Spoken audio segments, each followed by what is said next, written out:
My name is Janae Reneaud Field. I'm the Executive Director of the Frontera Land Alliance. The Frontera Land Alliance is a land trust. We have been in existence since 2004. Our main mission is conservation of open natural spaces, working farms, and working ranches. We hold conservation easements, and we also carry out great outdoor education.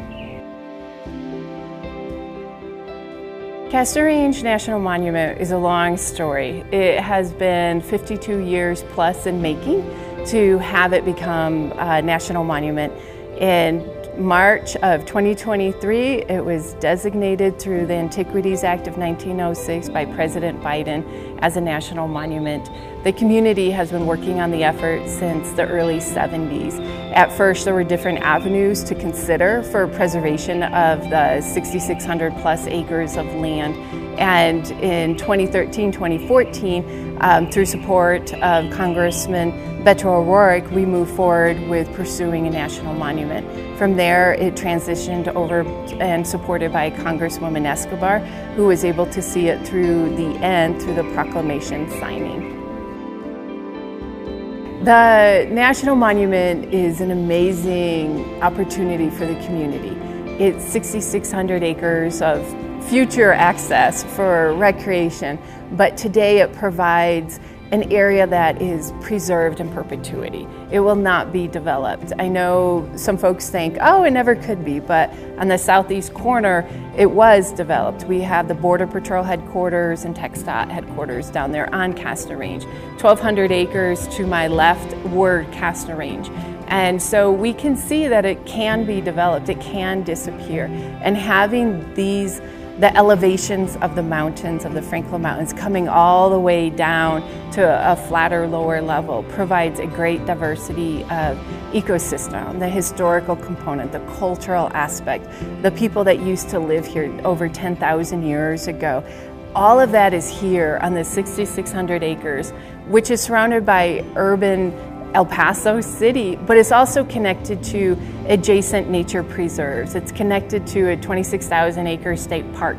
So the connectivity of it all is an amazing gift for this community for future recreation or for archaeological studies. It has a lot to offer.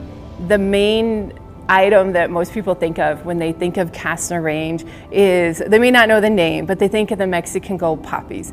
The Mexican gold poppies brings people out for the quinceañera pictures, wedding photos. I mean, it's just amazing what draw it has for the community when there's a big bloom out here. I think it also provides access. This community may not have the opportunity to travel and go to other places, but this is their national monument that they can go to, that they can take pride in and be aware of.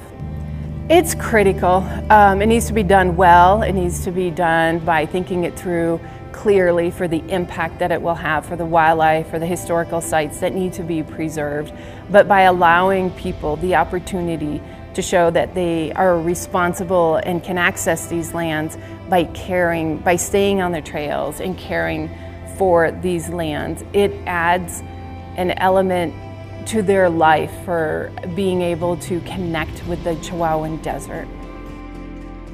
I will bring my daughter out. She's been on with me through the Castner Range journey. When I started, I was pregnant with her, so she knows Castner Range well, and so bringing her out to the Museum of Archaeology to walk the trails, to see the Mexican gold poppies, it's wonderful memories. It has been a wonderful adventure to work on the efforts to make Castner Range a national monument with various organizations, including the Nuestra Tierra Conservation Project. We have been working on this jointly since 2013, 2014, collecting letters, going on trips to DC, and endless meetings to help educate people about the value of Castner Range National Monument. So it's been a great journey together, and we're looking forward to maybe future ones in the region. The 1906 Antiquities Act is critical for preserving open natural spaces for the public. It is one way where we can ensure these spaces continue to exist. If not I mean, you can just look around where we're at right now and it's become a city. So having these open spaces, having these corridors for recreation, the corridors for wildlife, having waterways where they're undisturbed, where they can recharge aquifers or make their way back to the river, and preserving this historical and cultural sites all over the nation. It's really important that we preserve these because we know once they're gone, the land is gone. I hope that they are areas that are greatly respected, that people can reconnect to their ancestors, to the land, and have that feeling of peace and serenity by being on these lands, that they understand the value, that they understand what this community did for the future generations. They may take it for granted, but I really hope they realize all the people that were engaged in preserving Castner Range National Monument and other area preserves that are here. It is just critical that people respect them, that they enjoy them, but are courteous to what was there before them.